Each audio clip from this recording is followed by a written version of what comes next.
السلام عليكم ورحمه الله تعالى وبركاته. مرحبا بكم معي في فيديو جديد على القناه. كنتمنى تكونوا باحسن الاحوال وانتم كتشاهدوا الفيديو ديال اليوم الوصفه ديال اليوم اخواتي. اليوم غادي نصاوبوا عسل منزلي في الدار، يصلح لجميع المعسلات الشباكيه، اي بريوات بشنيخه كيصدق رائع ومجرب. كنتمنى يعجبكم الفيديو ديال اليوم وتشاهدوا الفيديو حتى الاخير. لهذا العسل غادي نحتاجو، انا غنستعمل هنا القالب ديال السكر اللي فيه 2 كيلو. غادي نستعمل شويه ديال المسكه الحره، غادي ندقها مع شويه سكر ثقيل. غادي نحتاج حامضه، وغادي نحتاج عويدات ديال القرفه، وغادي نحتاج اطرو ديال الماء. هنا عندنا لتر ديال الماء معبور. غناخذ واحد الكوكوط، ضروري البنات نستعملوا الكوكوط. غادي ناخذ هاد القالب هذا السكر غنحطوه هنا، وغادي نكب عليه هاد الماء هذا بحال هكا. هاد الاطرو ديال الماء هانتوما كتشوفوا كنكبوا عليه اطرو ديال الماء صافي. وتنخليوه واحد ليله كامله، او مثلا في الصباح كنديروه في الصباح ونطيبوه في العشيه. هانتوما كتشوفوا كيبدا يهبط غير راسو بحال هكا.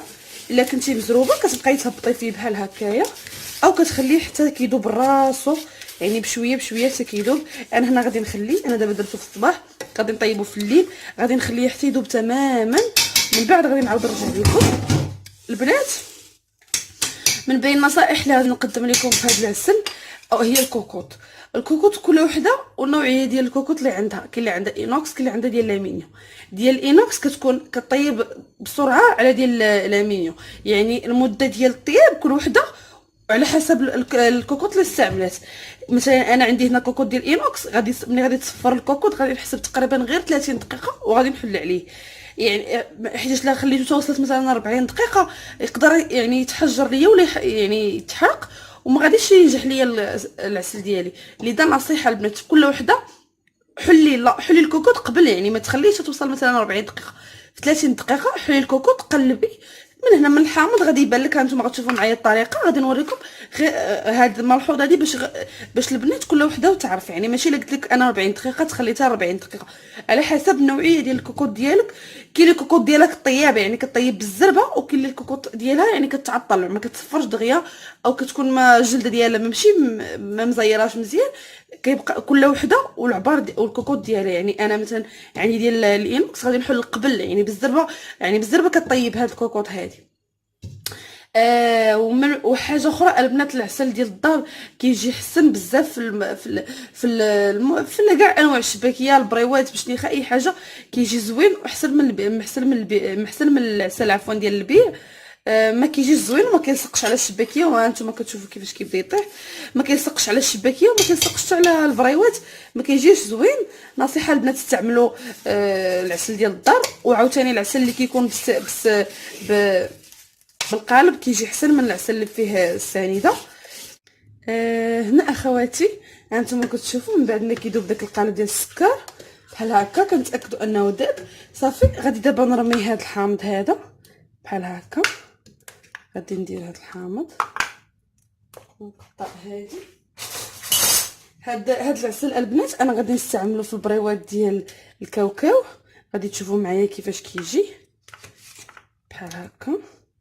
غادي ندير هاد الحامض ضروري، وغادي ندير شويه ديال القرفه، واحد 3 العويدات ديال القرفه اولا 4 صافي. وهاد المسكه الحره حتى الاخر عاد غادي نضيفها، غادي ندقها مع شويه ديال السكر كلاصي صافي. دابا غادي نديرو هذا فوق البوطه، نحطوه فوق البوطه. دابا غادي نسد عليه الكوكوط البنات. مني غادي يوجد لي، مني غادي تصفر الكوكوط غادي نحسب ليه تقريبا واحد 30 دقيقه، ومن بعد غادي نعاود نحل عليه. وبقاو معايا باش تشوفوا الطريقه. دابا غادي نخليه بلاتي شويه يغلى، عاد غادي نسد عليه الكوكوط. غادي غير يغلى وغادي نعاود باش تشوفوا كيفاش غادي يكون صافي. وغادي نسد عليه. اخواتي هنا مني صافي هاد العسل، هاد السكر ديالنا بدا كيغلى. هنا اخواتي من بعد ما كيبدا يغلى لينا هاد العسل هذا صافي. دابا غادي نسدو عليه وغادي نحسب ليه 30 دقيقه وغادي نعاود نحل عليه. بقاو معايا باش تشوفوا التتمه ديال الفيديو. هنا اخواتي من بعد ما مرات تقريبا 30 دقيقه، ها نتوما كتشوفوا العسل ديالي باش كنتاكدوا انه طاب. نتوما كتشوفوا اللون ديال الحامض كيفاش كيولي احمر، يعني ما كيبقاش داك اللون ديالو الاصلي. ها نتوما كيولي كراميليزي. هنا كنتاكد ان هاد العسل ديالي طاب. دابا غادي طفيت عليه، دابا غادي نحيد هاد الحامض هذا، نحاول نحيدو.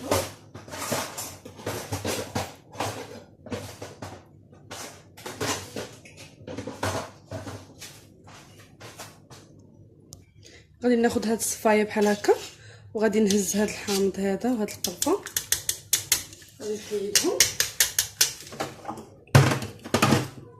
بحال هكا.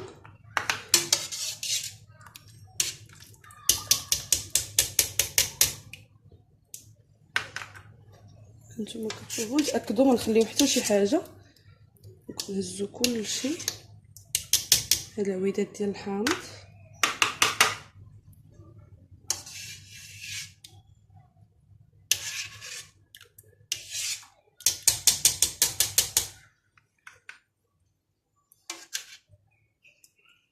من بعد غادي نضيف دابا المسكه الحره من بعد ما دقيتها مع شويه ديال السكر.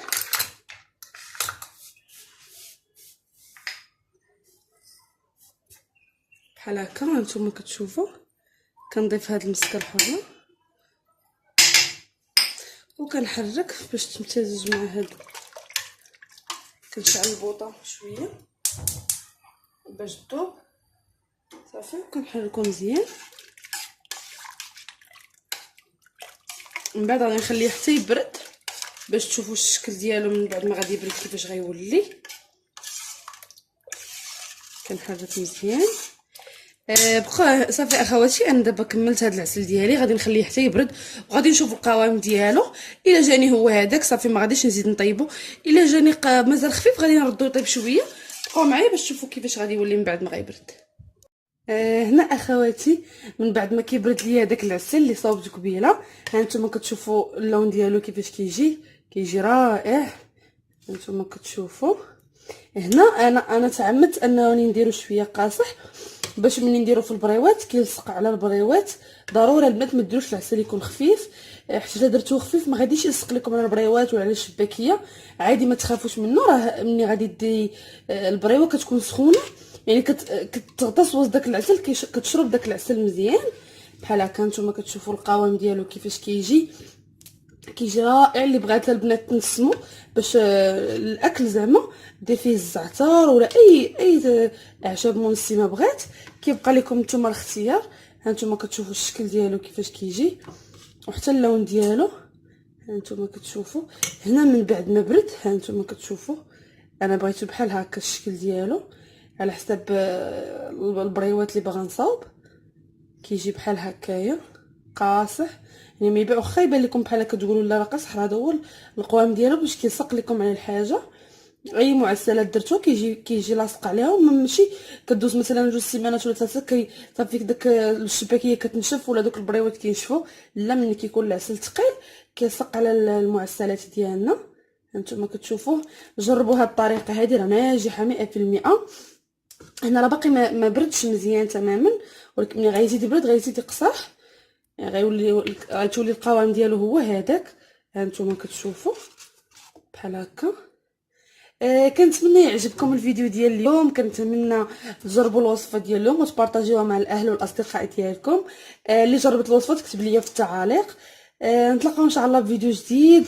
الفيديو الجاي ان شاء الله غنقدم لكم البريوات. بقاو على اتصال مع القناه. نتلاقاو ان شاء الله في فيديو جديد. الى اللقاء.